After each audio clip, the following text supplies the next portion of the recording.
Hello and welcome to part 2 of this week, April 29th's comic book reviews. In this video, I will be reviewing all of the Convergence books that I picked up this week. If you want to see my review of the DC comic books that aren't related to Convergence that came out this week, that is in part 1. And if you want to see my review of non-DC books, so Marvel, Image, stuff like that, that'll be in part 3, which I will make after this part. So, jumping into Convergence, issue number 4, halfway point in this big story. We start where we left off in the last issue with Dick Grayson being approached by Telos. Telos wondering where all the other Earth 2 heroes went. And through this story, Telos and Dick bond, I guess. Telos basically fixes Dick Grayson's back and then takes him on a tour through a bunch of other worlds in Convergence, explaining basically why he's doing all this. And Dick Grayson is like, this is inhumane and wrong, and you shouldn't be doing this because, you know, he's Dick Grayson, no matter what universe he's from. He has a moral compass, but Telos is trying to convince Dick that what he's doing is good and right, and that he should be doing it, and that it's what Brainiac tells him to do, so he can't really not do it in that case. Meanwhile, the rest of the team invades Skitaris with the with Deimos. Deimos says that he has a weapon that can defeat Telos, so the rest of the Earth 2 heroes are going with him to Skitaris, where he says the weapon is. But it turns out that Skitaris is not part of Telos. It's not the center of Telos. It's just another city that Brainiac captured, and because Skitaris is in the center of the Earth, it is in the center of Telos. Same setup. And just like in Skitaris outside of Convergence, Deimos is the villain of the story. So, predictably, he ends up turning on the heroes of both Skitaris and Earth 2 to do his evil plan, which involves kidnapping a bunch of time-traveling heroes. Let me get to that page. Kidnapping a bunch of time-traveling heroes and using their abilities to summon Brainiac. Back to Telos to do something, and Brainiac promises him anything that he wants. So, halfway point in the story, what am I thinking of it so far? Well, this one issue, actually, plot-wise, probably smoother than every other issue of Convergence so far. We're hitting that point in the story where they can just introduce things and expect that we know everything that's going on. So, I mean, there's a little bit of exposition in, the front of the book, first 2 pages, again, just catching up people or introducing the concept to readers who are starting with this issue. Then we go forward at a very good pace in this issue. Finally, not reaching the climax, but reaching that turning point in the story where things are coming together. We have multiple villains all kind of coalescing, becoming one threat, and the Earth 2 heroes are far enough in the story where they understand what's going on, even though they haven't really been introduced formally. Like, they've seen the other cities battling it out, but they're still outside of this conflict, dealing with Telos and Brainiac and now Deimos kind of directly fighting the direct villains instead of each other, which puts them in a weird position in Convergence. It's, puts them in a central position, rather, which is why they're the main story. Anywho, I enjoyed this issue. If you haven't been enjoying this book, I wouldn't say this saves it. This doesn't make it worth buying if you haven't already been reading Convergence, but if you have been, this is a better book than the previous 3 issues have been, and it's an upswing, so let's hope it continues that in issue 5, 6, blah, blah, blah. Next up, we have Convergence Action Comics #1, and this follows Two worlds. It follows this one, which is kind of Golden Age classic Superman, and also Red Sun Superman, kind of parallel. So we start with um, Golden Age Superman and Lois. They've been under the dome almost a year now. Superman, of course, doesn't have any of his powers, and he and Lois are adjusting pretty well, all things considered. Like a lot of the other Supermen we've seen in this Convergence event, he's fine being human because he had a human upbringing. He's okay being powerless, and just being able to live with Lois and enjoy humanity. Meanwhile, we have Red Sun Superman, who doesn't have that same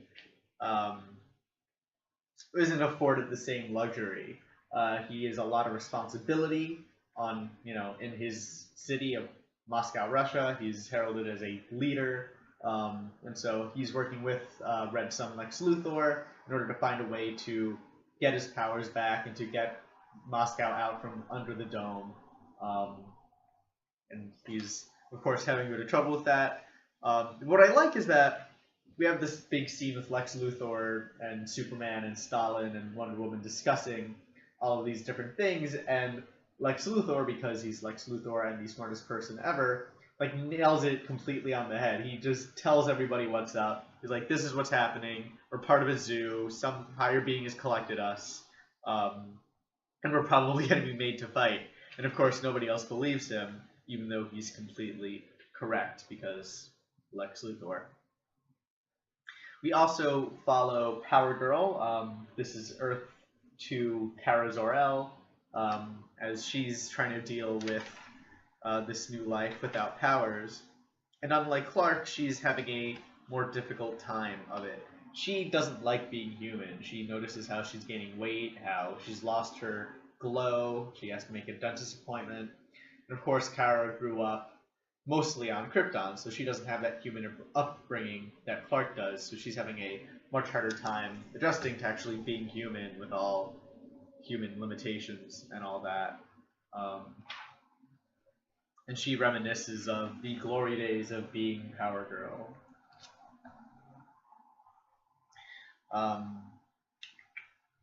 And then, of course, we go back to Russia for a bit, where Lex Luthor is kind of devising plans of his own, because Lex Luthor. But then the dome comes down and everybody gets their powers back. We don't actually see them get their powers back, but we see the dome come down in both Earth 2 and Moscow. So I'm actually excited to see where this book takes us. I really enjoyed reading it. I enjoyed seeing kind of the contrast between both the Superman and then Kara. All three of them have a different kind of perspective going into the situation, where one is the Superman we know, who, yes, has a bunch of responsibilities, but also likes being human. He enjoys the human race. That's why he saves us, and now he has the chance to be human and enjoy time not being Superman. We have Kara, who grew up in the same world as Superman, but not with the different upbringing, so she's reacting differently. Then we have Russian Superman, Red Sun Superman, who is more like Clark in that he grew up on Earth, but he grew up with a lot more responsibility being the leader of this country. So he's also dealing with it in his own way. And each character's fleshed out, each character's motivations and backstories are appropriately fleshed out, and we get why they're each behaving their own way, and they interact with each other. Well, Kara and Clark interact with each other throughout the book, so everything's really well done. And I also especially like how they wrote Lex Luthor, because he's such a dick. He's so condescending, but he's right. So he kind of has, he kind of has a right to be, considering he's correct about everything here. So yeah, pretty enjoyable book. Moving on to Convergence Detective Comics, which also takes place on Earth 2 and Red Sun Superman. And this one follows a bit of a different story, which I like.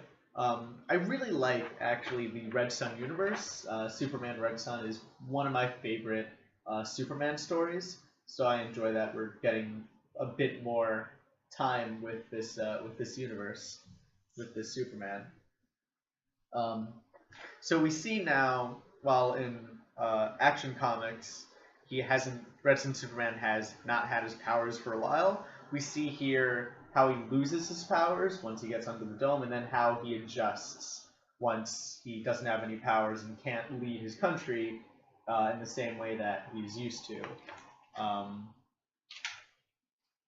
We also see Earth 2, Dick Grayson, and Helena Wayne, the Huntress, as they keep order in Gotham City. And unlike the other Gotham cities, Metropolis, sorry. But unlike the other metropolises and Gotham cities that we've seen, this one has the benefit of a Bruce Wayne who prepared for such an event. I mean, not specifically a giant dome taking away everyone's powers and disconnecting Metropolis from the rest of the world, but he has basically a storage. He planned for, I guess, Metropolis being separated from the rest of the world somehow. So it seems like Earth 2, Clark, and Helena are actually doing pretty well for themselves. Not running as low on supplies, keeping in pretty high spirits, all things considered. And this is, of course, in contrast to Red Sun Superman, who now has to lead a nation that no longer believes in him, that no longer can trust that he can protect them. And again, we get a really good contrast between the two. So we see over here, we see Red Sun Superman having to basically pretend he's flying, has to fake that he got his powers back, and he lies to his citizens about him creating the domes in order to protect from an alien threat. And then we cut to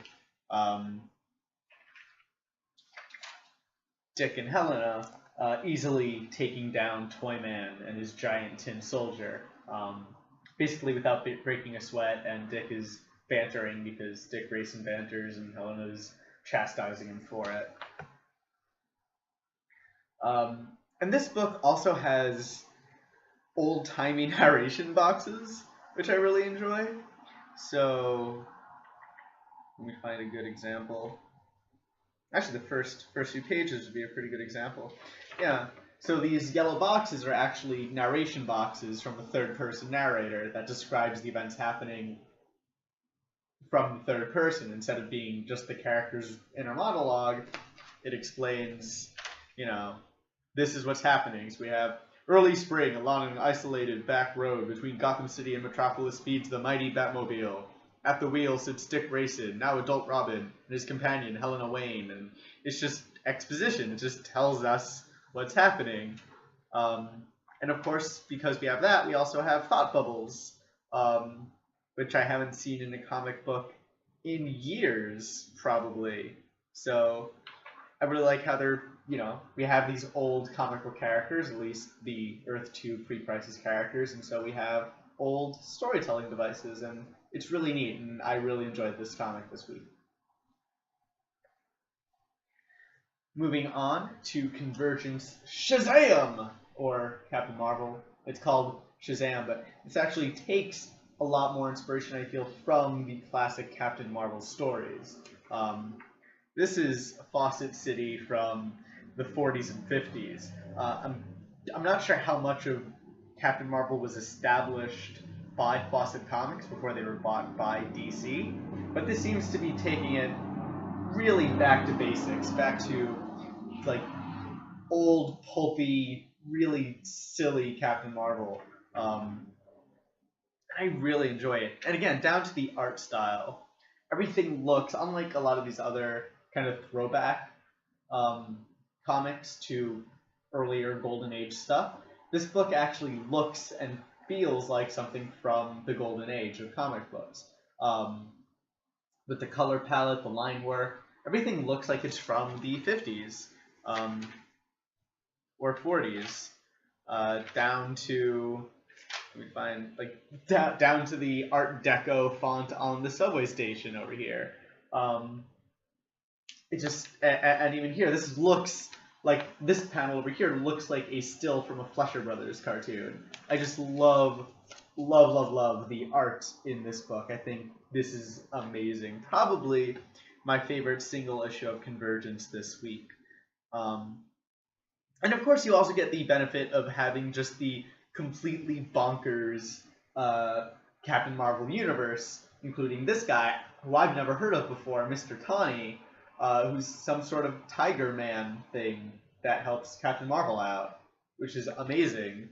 Like now, I'm interested in finding out more about this character because just look at him. How can you look at this guy and say this is not one of the coolest things in comic books right now? The main plot of this story, meanwhile, is Billy Batson and Mary investigating a plot that turns out to be Dr. Sivana and his sidekick Ibeck. I'm not really familiar with the character, but basically they investigate a plot. Of course, they don't have their powers because they're stuck under the dome, so they basically try and go up against Sivana and the Society of Evil all by themselves, powerless, before they eventually do get their powers back. And let me show that page because that's a really cool page too. Just great art in this book. So basically, they investigate, get caught by Sivana, and then get their powers back and fight back, which is it's just a really good, simple story. Very good, like very feel good. You know, good guys get in trouble, good guys break out of trouble, good guys win, sort of thing. But done really well and done with such fully realized flavor. Like this does feel like it could have just jumped out from the 50s or something. It's really amazing. I really enjoyed this book, and I hope issue 2 is just as good, if not better. And the last Convergence book that I picked up this week is Convergence Booster Gold.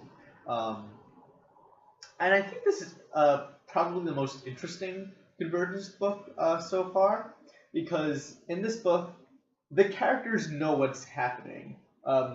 Booster Gold, of course, having this like long legacy of like time travel and hopping between different universes. Rip Hunter is also in this book, and Rip Hunter, he knows everything already. He knows that they've been kidnapped, that they're on this planet, that there's this guy named Deimos who's kidnapping other time travelers that he has to rescue. So unlike the other Convergence books where everyone's kind of learning what's going on and discovering the Convergence event on their own, in this book, all the characters already know what's happening. We're just jumping straight into kind of a B-plot of the main Convergence story, seeing what's going on kind of on the other side, behind the curtain, so to speak. This does open, however, with something which is really neat, is we get an origin story for the New 52 version of Booster Gold. It's not the same as the other version where he's I think he's a museum guard or something who steals museum artifacts and goes back in time to be a hero. This one is actually a thief who robs some sort of technology company with skeets and all that and becomes Booster Gold because he warps too far back in time. So yeah, we're getting a whole new origin story for a new Booster Gold, or rather a new 52 Booster Gold. And then I kind of already explained the plot already. The new 52 Booster Gold meets up with Rip Hunter, who wants to save the alternate Booster Gold, who is his father. So we have the two Booster Golds in Skitaris running into each other. And then the older Booster Gold is dying. He's suffering from kind of a time poison. That means he's warping back and forth between all of the cities in Convergence, because they're all, of course, taken from different time periods. And so midway through the book, older Booster Gold teleports away, and then the rest of other Booster Gold and Rip Hunter go off to find him and stumble kind of into the Convergence event where they meet the Legion. Somehow, even under the dome, the Legion has their powers. I mean, I know flight is given to them by the flight ring, but this guy can still shoot fire, and this guy is mega huge. So, I don't know what's happening there exactly. I don't know that they shouldn't have their powers. But then when you find out that older Booster Gold was warped into pre-Flashpoint, I'm guessing Metropolis, where he runs into Ted Kord. So that's pretty cool. Blue and Gold, Booster Gold and Blue Beetle team back together for one more issue. So that's pretty cool stuff. And again, I like how this is the only kind of Convergence story so far, but the characters know just as much as the audience at this point, where we're learning things as they are instead of having knowledge and then watching them learn what we already know, which does kind of get tired and annoying after a while. So really enjoyed this issue too. Probably the best overall week for Convergence so far.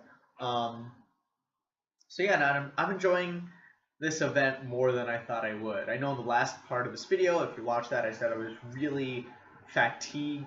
I don't know why I put the emphasis on it. I was really fatigued of all these DC and comic book events happening all at once, but these individual stories are still very well done on occasion, and reading an individual issue of a comic can still be enjoyable, even if it's part of an overall crappy sort of gimmick. And that's the last word for this part of the video. Again, if you're interested in my other comic book reviews this week, there are 2 other parts to today's stuff.